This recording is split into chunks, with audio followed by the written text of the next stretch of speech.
Hey everybody, it's Book of Catherine. So people are asking why I didn't make a bigger deal about the fact that the Beirut Blast was exactly 6 months after I left a message saying, please get out of Babylon, possibly, or the Iraq.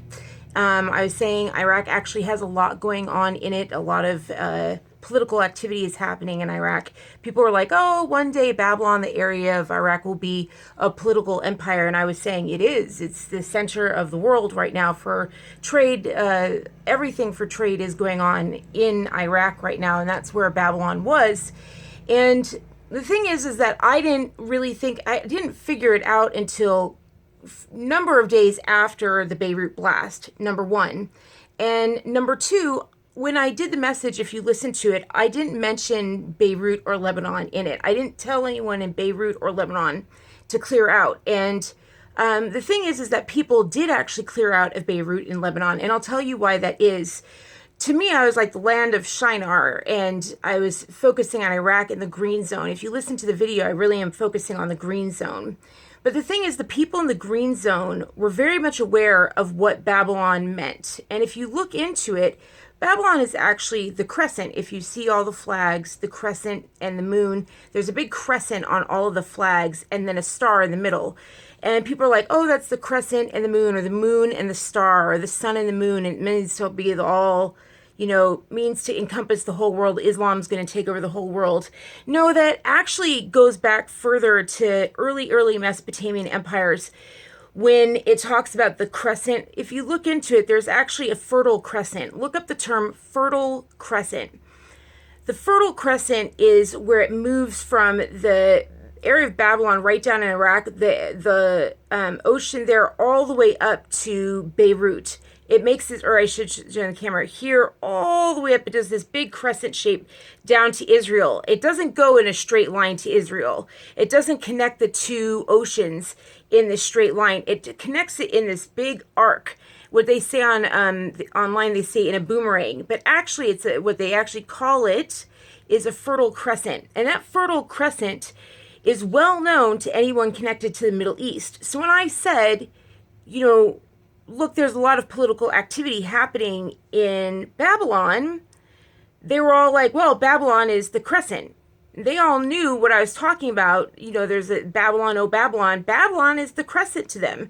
So they knew that meant anything from Tyre, which is Beirut on over to the green zone and all the way down to the Indian Ocean. They knew that meant that whole crescent thing. So people cleared out in the whole crescent. Now, I didn't.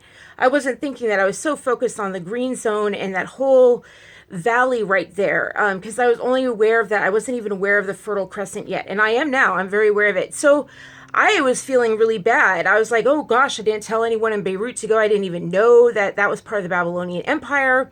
But since then I've learned, and so I don't know, it's kind of like there's a combined thing. It's there's like gratitude for people who left. I don't know how to feel about that. I don't know how to feel about it, and I don't know how to make a big deal about that, if that makes sense. So I understand why people are like, wow, why aren't you making a big deal about it? While I'm on the other hand going, oh crap, I should have done more. I didn't know. I wish I could have said more. But finding out later that, people did clear out. And mostly to be honest, for me, on my side of it, for me and my friends and the people that I've chosen to be my family, we're mostly on the side of being in awe of like, that happened. That's where we're at. We're like, what? Six months and 2 days? That's where we're at. We're like it's scary to us.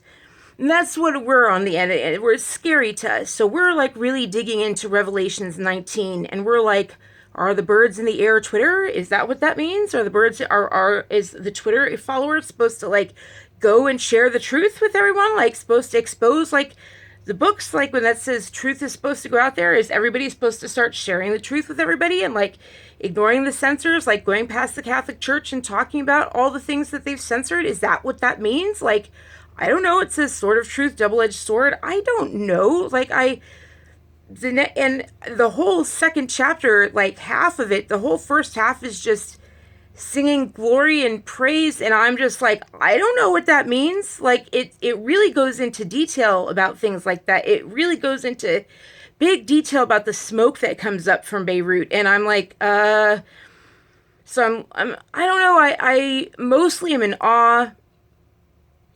I'm learning from other people's perspectives that they see it as, oh, that's a big deal. They see it as credit on this end. But on my end, you have to understand that I did digging from a lot of other people, like Chuck Missler and things like that, and learning from a lot of other people and talking with my friends and stuff like that. So for me, I feel like my biggest part was opening my mouth and saying something. That was really, really hard to do. That was not easy to do. That was really, really hard to go out there and say something like that. And so I feel like, okay, well, I'm going to try and be better about actually saying something about Trump. That's really hard to do in today's society. And so I'm really trying to encourage people to talk about Trump, because I think people aren't going to vote for, they've done so much damage. Google has done so much. Google completely transformed its algorithms since 2016. You can't find anything like all the debates between Ben Shapiro and that Kohler girl. They're gone. Like, they've wiped everything from the internet, everything, the Democrats, all the proof that they, are the Nazi party. It's all gone. I mean, they've just erased everything.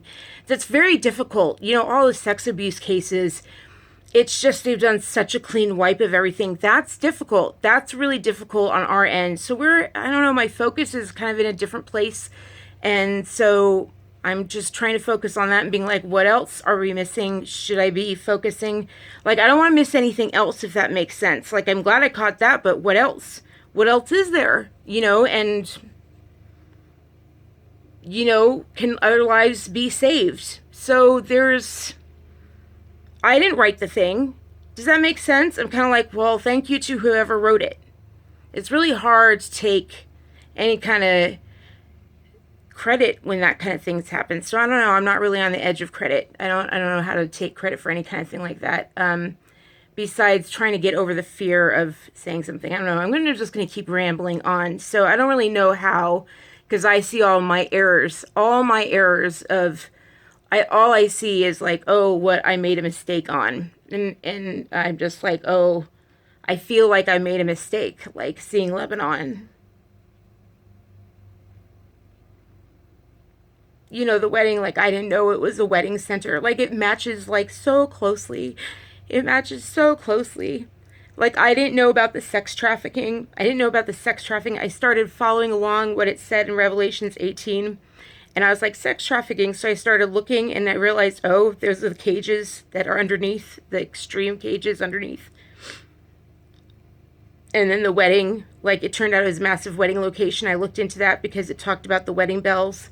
It turned out that Lebanon is a major location for weddings, all throughout, big German location for weddings.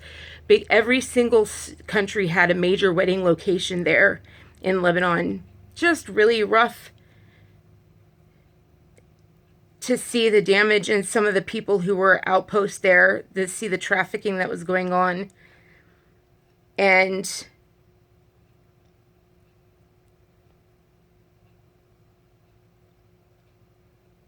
to think that there was a nation that was giving their people 2 hours of electricity a day, and none of our journalists told us. They're over here bitching about $10 an hour minimum wage when there's a country with 2 hours of electricity a day. And I'm just like, screw you. Screw you. Like, you know what I mean? Like, screw you. Screw you for asking for so much. Like, the average wage, like, Uganda has an average minimum wage of like 1 cent. Like, all the socialist nations have like a minimum wage. China's like $1.19 an hour. They don't check the average minimum wage of all the socialist nations because they're all like $1.30 an hour. But that's what they want. They want socialism, even though it's all like $1 an hour, $1.50 an hour, whatever. And I'm like, sure, we're like the highest. There's no one that's like, they're all like, there's 3 nations that are as high as all they're shoving us. We really shouldn't be doing that. We're just